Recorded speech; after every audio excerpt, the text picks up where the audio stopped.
sannan kuma wato da ƙarya da ya mana cewa iya 'yan mata hudu yayiwa, duk da yake cewa sunan ya bayar kala-kala da yake basu, ya ce mana dai Muhammad Saifullahi. To za mu ji daga bakinsa, amma kafin nan bara ku ji daga bakin waɗansu da suka kawo korafi wanda ga su muna tare da su. To ke ta farkon nan ki dawo kan kujerar nan, a taƙaice kawai zaki mana gashi kin gane shi? Na gane shi sosai. Kawai ba mu labarin me yayi miki a ranar ƙarshe. Ranar ƙarshe kawai waya ta zo ya tafi da shi, ya ce zai sai waya, kawai ya sai waya ta daga wayar mutane ta 65,000 sai ta waya hada ya tafi da ita. Bayan ta mutane akan cewa ya aka yi karɓi ta mutane. Su cewa yi mai magana da mai waya zai saya, sai aka yi magana ya ce Spark Infinix yake. Me za a da ita an siya? To ni dai ban san mishi me zai da ita ba. To wayoyi nawa da ya za ta kai guda ta biyu na nawa gaba ɗaya ayi total kuɗin su? Duka zai iya kaiwa 80. To shikenan koma ki zauna. Me sunanka na gaskiya? Sunana Muhammad Saifullahi. Na'am? Sunana Muhammad To Saifullahi. sunan da gaskiya ne hakan ne. Wani suna ya baki da ya zo? Muhammad. Muhammad kawai ko? Eh. To ka gane ta? Na gane ta. Na'am? Na gane ta. Me gaskiyar abin da ta faɗa na wayoyinta guda biyu da ka Gaskiya ne tafi? hakan ya faru. Ya faru? Mhm. To wata ta zo ita ma ta zauna. A takaice dan yi sauri. Ke ma ba ma a takaice ya aka yi kawai ranar ƙarshe. Tunda duk dai Dan shi soyayya ake daga watan bugawa. Septemba ya shiga gidanmu ya gaishe da mahaifana Azuma wai zai turo gidanmu zai aure ni, sai muka je muna zo da shi ya karɓi wayata ya ce wai zai tura hoto, sai ya ce in cire ta a security sai da ibin sau 3 ya tura ni ya ce in je in ɗebo mishi ruwa kafin in dawo ya gudu da wayata. Da me ya tafi? Spark 4 Nawa kika siya? 33,000 ga receipt ɗinta a Da wani hannuna. suna ya zo miki? Muhammad Nasir. Da Muhammad Nasir ba Saifullahi ba. To kaji bawan Allah. Ka gane ta? Na gane ta. Ka ji abin da ta faɗa? Na gane. Me gaskiyar abin da ta faɗa? Hakan ya faru. To ina wai ta take? Tun tana gurin wani abokina. To ke ma ba mu labari, ke kuma ya aka yi a takaice da karfi. A ranar ƙarshe da ya zo guri na ya ce ya min waya kafin ya zo, ya ce dole sai na samu waya na yi masa hoto, na aru wayar kanwata na yi masa hoto da zimmar in ya zo zai huta zai tura a wayarsa. Da ya zo yana turawa a wayar tasa sai ce ai turin bai ba, sai ya ji karan mashin din waya, iya jin karar shi sai ce ai zai masa magana saboda ranar Lahadi zai tura. A takaice dai da me ya tafi miki? Sai ya tafi da wayar kanwata. Nawa ce wayar? Wayar ta 27,000.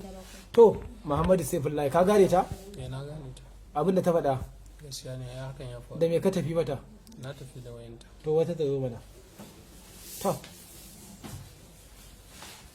To a takaice za ki ba mu labari, ke kuma kawai da me ya tafi? Da waya ya tafi. Me ya zo yi ranar? Me Ya ce zo miki? zance wajena ne ce yana so ya magana da iyayena. Mhm. Sai na je gida in fito, kan na fito na ga bayanan wayata tana hannunsa. Nawa kika sai wayan? 30,000. To ka ganta? Na ganta. Ka gane ta? Na gane ta. Me gaskiyar abin da ta faɗa? Hakan ya faru. To Gaskiya ne. ta gaba ta zo. To ke ma ga ki a banfai, ba mu labari, ke kuma me ya tafi da shi? Ni ma ya tafi da wayan yayata ne, kuma ya zo ya ce zai kawo mun na wayan ne da ya siyo min. Amma da ya zo bai kawo mun wayan ba, sai kwalaye da ya kawo mun a ciki da kwalban turare, kuma ya zo ya tafi da nata wayan. Wayan nawa ce? Wayan 70,000 ne. Watan ku nawa kuna soyayya? Gaskiya na manta watannin. To ka ji abin da take faɗa? Na ji, na saurara. Me gaskiyar abin da ta faɗa? Hakan ya faru. Hakan ya faru. To ita ina wayar tata? Ita ma tana wurin abokina. To baiwar Allah, ba mu labari a takaice, ke kuma ranar ƙarshe da me ya tafi Ima ya miki? tafi min da waya da zoben gwal. Da zaban gwal? Nawa kika sai waya? A lokacin waya ta 87,000. Gwal fa? 97,000. To ya kika je yanzu da aka kamo shi? A to na ji daɗi gaskiya da. Me kike Tunda bukata? ni ban ma taɓa tsammanin zan gan shi ba. Me yake bukata? Ya biya ni kuɗi na. Ya biya yi kuɗin ki kawai. Watan ku nawa kuna soyayya? Zai kai wata 2 da kwanaki haka. Ka gane ta? Na gane ta. Kun yi soyayya? Hakan ya faru. Da me ka tafi mata? Na tafi da wayanta da kuma gobe. To ka ce da me ka tafi? Na tafi da wayanta da kuma zoben gobe. To Hajiya a takaice da me ya tafi miki? Ni dai ya karɓi min zobe na. Sannan akwai wata kalma da ya faɗa min. Ya ce min lokacin da ya ce in tura masa da sassan jikina na ƙi, na tura masa da hotona. Shine sai ta yi min wai sai ya ɓata sunana, lokacin ni na gane shi mun zazzagi juna da shi. Da shi din? Ta yi min wai sai ya ɓata sunana a social media, ya ɓata min. Da me ya tafi miki? Da zobe na. To ka gane ta? Na gane ta. Da me ka tafi mata? na tafi da zubinta na azurfa. na azurfa. To yanzu mu dawo, me sunanka na gaskiya? Sunana Muhammad Saifullahi. Shekarunka nawa? Shekara na 24. A ina kake da zama? Na sharar jiya. To gashi mu dai kaga tun kama ka na farko ba kai mana ƙarya da yawa. Yanzu ya kake ji a ranka waɗannan abubuwa da ka aikata? Ina nadama dai gaskiya. Na? Ina nadama sosai.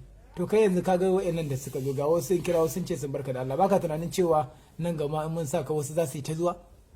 Gaskiya ba na To yanzu tsaya, wannan kayayyaki nasu, wayoyi, gwalagwalai, ya za ka yi da su?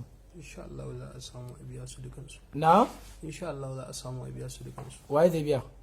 Insha Allah za a biya su. Insha Allah za a biya su. Za a biya su. Insha Allah. To kai yanzu ya kaji a ranka wannan abu da kake yi, na farko ba ma fa iya satar ba, wannan yaudarar kawai su yadda da kai har ka je kana bibiyar iyaye, kowace sai da kai magana da iyayenta, wai da gaske aikowa za ka yi ka aure ta, kuma har ka faɗi kana aiki a wuri kaza kana ta wannan ƙarya. Ya kake ji a ranka wannan abubuwa da kai? Gaskiya ban ji daɗi sosai ba. To alhamdulillah kamar yadda kuka ji, yanzu haka dai kwamishinan 'yan sanda sifi Sama'ila Sha'ibu Dukko FSI ya ba da umarni a gudanar da binciken kwakwaf akan wannan lamari, kuma duk inda ya kai waɗannan kaya nasu ya ba da umarnin yin bibiya. Haka zalika yanzu haka yana babban sashen binciken manyan laifuka da ke nan Banfai, wanda da zarar an kammala bincike za a gurfanar da shi a gaban kotu domin a masa hukunci. Muna godiya da al'ummar da suka taimaka mana wanda har ya zo hannu. Muna godiya kuma da su kansu wanda suka zo suka gane shi suka shigar da karar, saboda wannan ba dan an kamo shi ba ya zo hannu ba, Allah ne ya san iya abubuwan da wato ya aikata ko kuma in ce yake aikatawa. Jan hankali na ga 'yan mata, jan hankalin kwamishinan 'yan sanda ya ce a sanar da ku kuna kula sosai da irin wannan wato samarin me ake ce musu ne? Samarin mene ne? Samarin shaho ne ma na taba ji a gunku. Sannan kuma a kula da su haka suke, karfa mutum ya ce ki ba da wani kuɗi ko wani zobe a kiyaye. Ku kuma masu irin wannan halin mu ne musu addu'a gaba ɗaya ubangiji Allah shirye su, wanda kuma suka ce ba za su shirye ba muna nan wallahi ba daga kafa ba dare ba rana. Yan operation pop ada wato kankace kwabo suna nan, sai da mai addu'ar inda kuka ki shiryo Allah ubangiji ya hada ku da su, Allah ya kare mu daga sharrin su, kuma Allah ya rufa mana asiri, Allah kuma ya ci gaba da ba mu zaman lafiya a wannan jiha ta mu ta Kano mai albarka.